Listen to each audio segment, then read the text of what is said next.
What's up, people? Hope you're all doing great out there in the internet landscape. Yeah, so today I'm here with a mix rundown of a new track I made exclusively with the Joey Sturgis Tones MENACE plugin. This is an amp sim that really excels for aggressive high-gain guitar tones, but it's actually a lot more versatile than you might think with the name MENACE. You can get some kind of bluesy or crunchy tones or lower gain sounds that I really like to use. And I made a whole song with this plugin, and we're going to go through the mix now. I'll show you all the tones I made, how I mix them, how they sit with the other parts. It's going to be a lot of fun.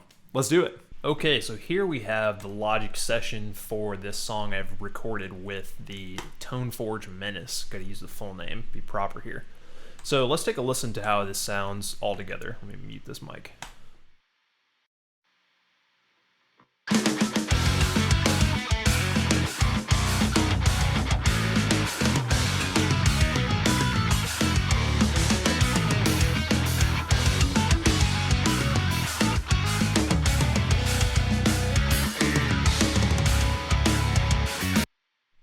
Sounds sick. Really nice high gain tones. Love the character, the distortion. Just a great sounding plugin.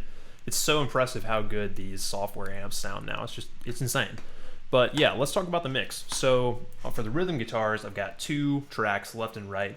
On the left track, I'll pull up that tone here. The left track, I recorded that with my Ibanez RG752 AHM. Let's take a look at that tone now. So this is the UI for the MENACE plugin. Got the amp head here on this page. Pretty straightforward controls: gain, 3-band EQ, presence, and like an output level just to adjust your volume after all the other tone shaping options. In front of that, you've got like a tube screamer style overdrive here. This is a really nice inclusion, I think, that they put in this plugin. Gives you some extra like gain staging and like gain sculpting capabilities to play with the gain from the overdrive versus the gain from the amp. Really cool inclusion there. After those two, you've got the cabinet section. For this tone, I went with the 57 model impulse response, excuse me. Yeah, like an SM57 mic. You've got 4 different tones here. I love that they included the 57 off axis. That's a really useful sound, especially for a plugin. You can't really get that from most plugins, but it's a very nice tone for rhythm guitars, especially if you've got other lead stuff going on or synths or whatever. Really nice feature they added there. Also got a condenser, kind of like this one I'm using right here. Actually, it kind of looks like the same one. Maybe it is, I don't know. And then another, I think this is a dynamic mic, I'm not really sure. I'm not a mic expert. And next we've got a 5-band EQ here. Each band can really go to any frequency, but they've kind of got them laid out like low, mid, high across the spectrum, kind of like you would geometrically intuit. And then what I think is the most interesting about this plugin is the last stage here is a limiter. That's a very cool feature for a guitar plugin like this, for just like crushing maybe 8-string tones or something like that. I don't really use that kind of tone too often, but I don't know, maybe I will. And if I ever do, got this guy ready to go. So yeah, that's the tone for the left side. Let's take a look at the same settings for the right side, which on the right I recorded this track with my other Ibanez guitar. It's a RG7321. I've had that thing for a long time now. Cheap guitar, but cheap guitars play good if you set them up the right way. So yeah, let's take a look at these settings, starting with the overdrive. This is what we got here. Roll the tone down a little bit because the pickup I use there is a little brighter. A little gain reduction there. Let's see what we got here. Leaving the mids just straight up, knocking a little bass back. Actually, I used a little bit more gain than I typically would on this one. I'm a low gain kind of guy. I don't know. I like my picking dynamics to really come through. EQ here, just got a slight cut at 2106 to be exact. We're getting precise here, 2106 hertz, and I did not use the limiter either. So yeah, those are the tones there. Let's see what other tones we got next. So yeah, this next section has some lead playing. Let's just play from that section we already heard into that.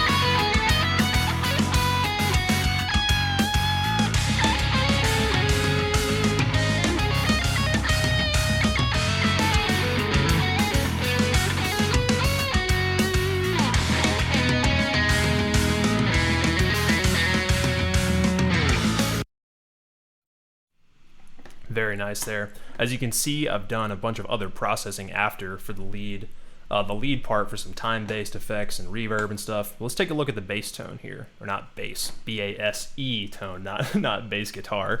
That can be confusing here in this context. So yeah, on this lead patch, I've got the bass boosted just a little bit to give it some body for those, because I'm playing pretty high up on the neck. Boosting the treble pretty aggressively there, just to give it some nice, make it stick out in the mix, you know, but keeping the presence a little dialed back. The treble, it kind of just boosts the like high mids really, and I like the way that sounded here. Bumping the gain just a bit. Let's see what we got with the overdrive. Taking the drive down a little bit. This is kind of similar to the right hand tone I was using, or the right rhythm guitar tone I was using earlier. Which mic we got here? The 421. Yeah, that one sounded really nice and warm on this solo. In this part of the song, it's kind of like an ambient, like spacey sort of solo, or that's what the rhythm guitar is doing there. So I wanted a warmer kind of mellow tone, and that worked perfectly with the 421 microphone. EQ here, taking some cuts at probably 100. I guess this is 5. Yeah, I always cut 500. This always sounds so garbage in most situations or guitars that I have. And then another cut at 1K to kind of separate it a little bit from the upper mids.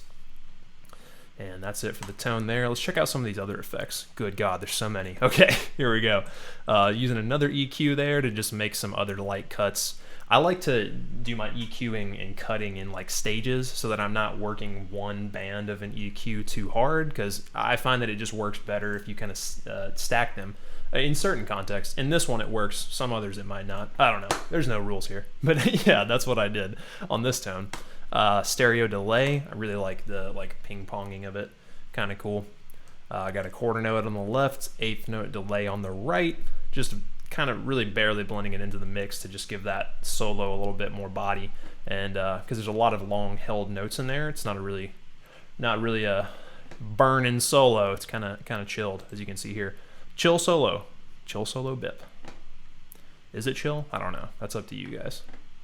Next, one of my favorite plugins in the world. This is Logic Pro X Chroma Verb, and I went with this vocal hall setting. I like to do that for guitar solos because in my instrumental music, I obviously don't have vocals. So if I can add some like vocal quality to them with effects or whatever, I mean, this is just a reverb plugin, but if you using this vocal style reverb, I thought it set the reverb of this solo pretty nicely in the mix.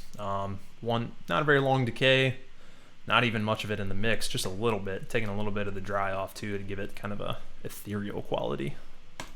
And finally, I've got like a Logic Pro X has these console EQ emulations that are really nice. And I use it to just take a little bit back of the low mids and bump a little bit off the high gain to give it that mellow quality I was talking about earlier. And then I like this control here. It's like a saturation knob almost for this like kind of vintage style EQ. And I like to use it on electric guitars, specifically guitars I record with plugins, to give it a little bit more warmth, but not too much, because if you crank this guy like really crazy, then it can get a lot of weird like high frequency harmonics that don't sound so great with distorted guitars. Sounds cool with cleans though. All right, yeah, let's go through the next section of this song.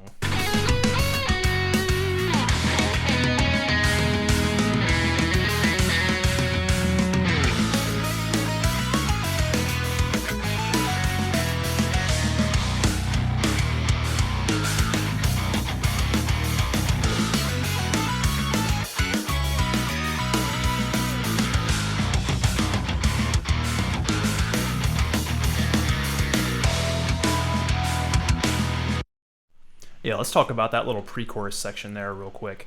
So the rhythm guitar tones are still the same rhythm guitar tones. Those are like, they're just static throughout the mix. There's a couple automation things I did with them that we can get into. But I want to talk about these synths. Oh, I gotta hide all my actual tracks and then bounce them, because like I was saying, my computer is struggling. So yeah, this one I affectionately called Sonic the Synthog, because I like Sonic the Hedgehog, and the tone reminded me of the old, like the classic video game sounds, you know. So let's just solo this guy and see what it sounds like.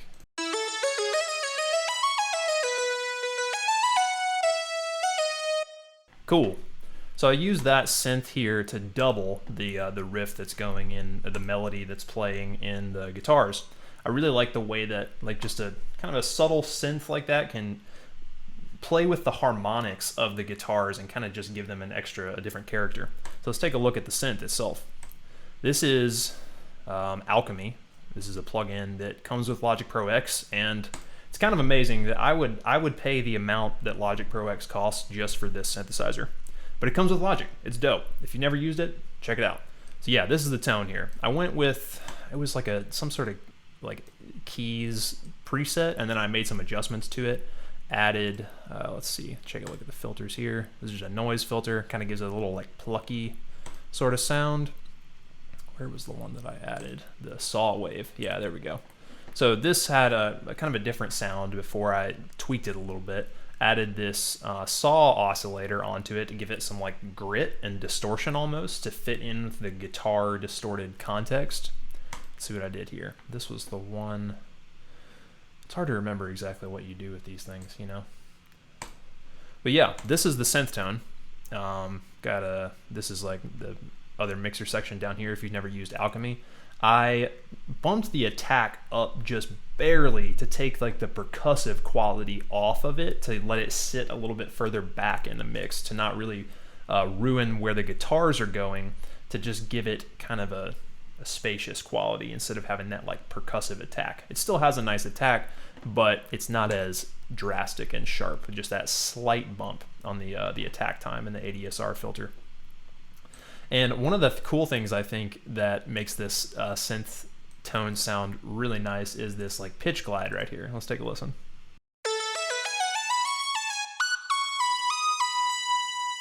It's a little hard to hear because it's so subtle, but there's in Alchemy or in a lot of synths, there's like a pitch glide control that you can set to make the synthesizer automatically like glide to the pitch as you change, and you can set the amount of time that takes. So I set a very, very short glide time to make it even less like similar to the effect that raising that decay time has. Adding just a little bit of that pitch glide gives it a different character and almost like a legato sort of style to make it sit a little bit further back in the mix. And I just like the way the glide sounds. It's pretty cool. So yeah, moving on. That's that synth tone. Let's just keep listening for a second.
Cool.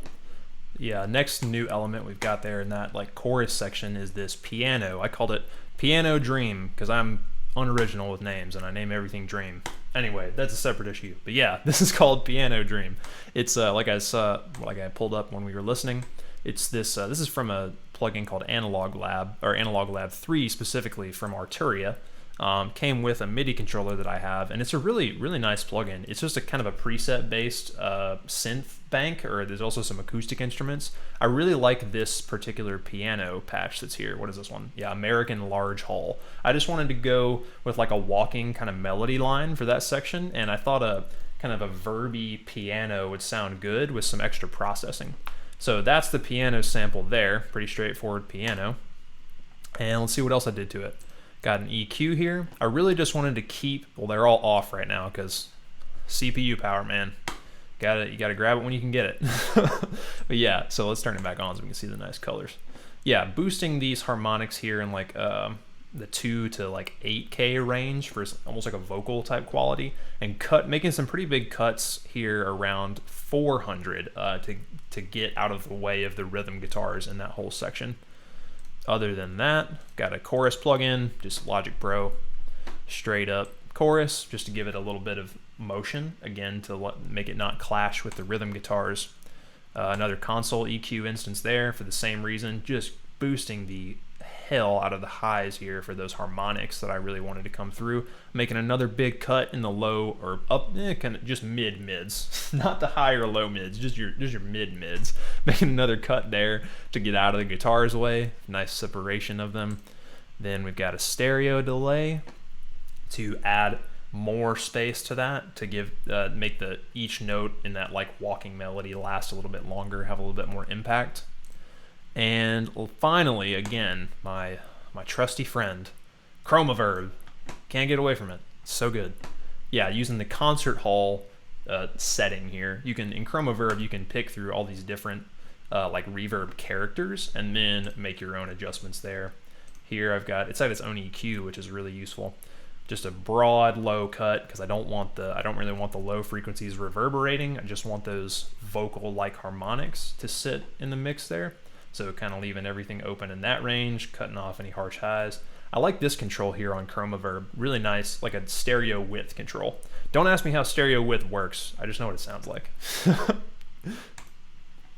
So yeah, that's that piano line. Let's take a listen again. There's one more tone we should go through. Let's just listen from here until that happens.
Sweet.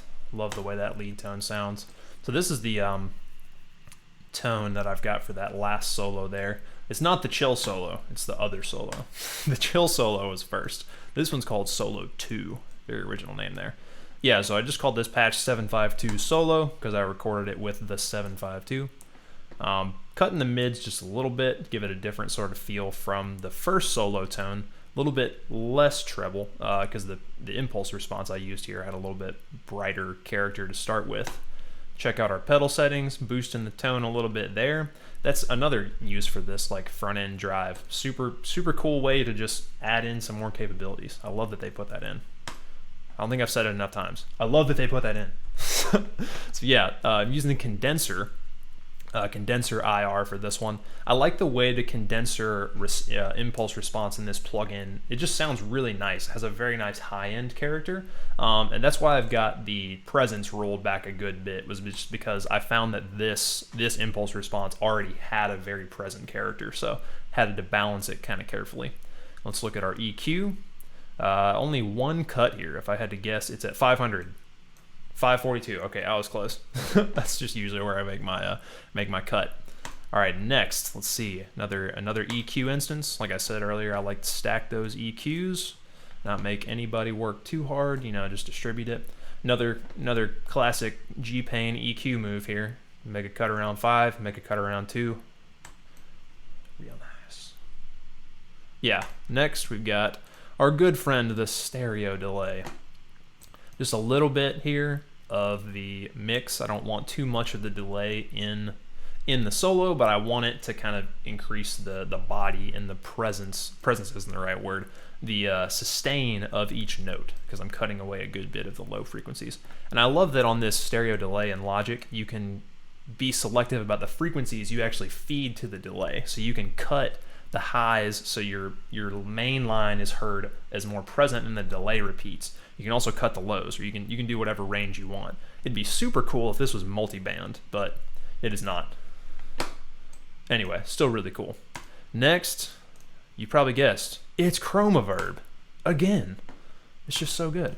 And I went with the Synth Hall preset on, well, not a preset, the Synth Hall mode on this track, let's call it. I don't know, I just like the way it sounds. The Synth Hall, I think, compared to the Vocal Hall preset that I used on the first solo, has a bit of a warmer character to it, and I just kind of like the way it sounded paired with the condenser impulse response.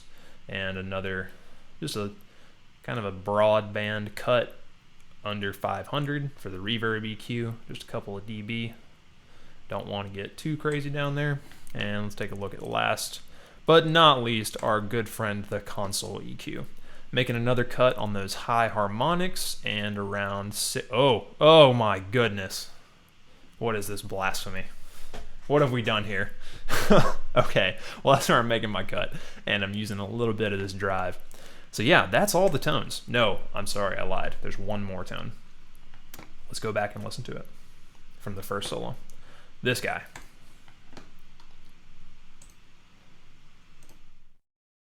Let's just listen to it by itself so you can hear what I'm talking about.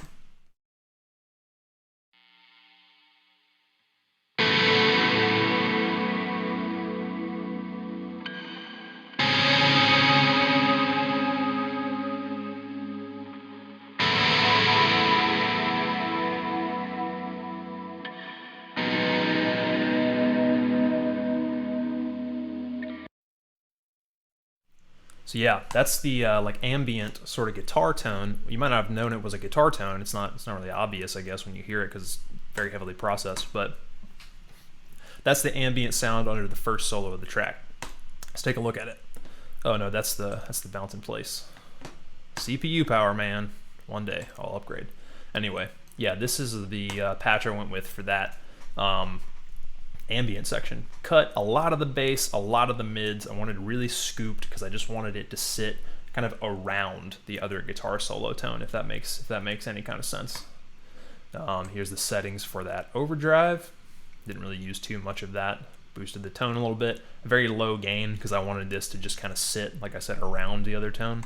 And I'm using the 4-2-1 impulse response here because I like the mellow character of that one. Well, maybe mellow isn't the right word for a tone called Menace, but anyway, yeah, it's a little bit more, I'd say, subdued than the others. Let's use that word. Here's our EQ, making some cuts at 200. Oh no, now I messed it up. Okay, yeah, 180. Making some cuts at another 200. Making some cuts at 1,000. Making a slight cut at 4K to get out of the way of the solo, and then kind of a shelf, or a low pass, I'm sorry, at 7K, just a little bit to give it a filtered kind of quality. And then we're doing a bunch of other stuff. Run it through another chorus instance, another stereo delay. I like to just use a little bit of the mix on the stereo delay. Very nice effect in Logic. Letting more of the highs through on this one for the delay, just a little bit more than the other in the solo instance we looked at. Chromaverb again, man, I use this on like every freaking track. It's so good. This one I wanted a dense reverb because the tone, like I'm cutting away a good bit of the dry signal there, and I just wanted kind of a dense reverb sound because most of it is just the reverb. Next, we've got another channel EQ, making a big cut around 600, even more scooped sound. And then finally a compressor to just kind of level out the volume of the delays and the reverb and kind of just glue it all together. And there's one other thing I did with this this track here. I did some like panning effects. So let's take a look at those. Yeah, where's it at? This one? Yeah, you can see here, if you put in Logic, if you use this touch mode and you like control, you use the knob for like whatever thing you're trying to write the automation for, it will just write it for you in real time. So I just played back and kind of made a slow pan back and forth with the tempo of the song, so you can hear that that reverby like rhythm guitar part pan back and forth. So yeah, those, okay, now officially, those are all of the tones that were used in this song. This video is pretty long already, so I think I'll cut it now. And if you'd like to hear the song, you can check it out on the Joey Sturgis Tones page. You can check it out on my YouTube channel. It's on several different places, probably be on Bandcamp as well. On my Bandcamp page, SAMADHIST is my Bandcamp name and artist name. So yeah, really, really love the way that Toneforge MENACE sounds. I'm so impressed with the tones I was able to get from it, and writing this song with it was just a breeze. Like, it's just a very inspiring plugin for rock or metal players out there. If you've never tried it, I really encourage you to pick it up and give it a playthrough, give it a run on some of your songs, maybe write something new with it. I know that you can get great tones with it, and I mean, this was all in the box. It's a really, really nice plugin. Very, very impressive. Well, all right, friends. Thank you for checking out this video. I really appreciate it, and I hope you learned a little bit about Toneforge MENACE, maybe learned a little bit about some other of my favorite Logic plugins that I like to use, like Chroma Verb and Stereo Delay and all that. If you use Logic, check them out. All right, let's call it. Peace, friends.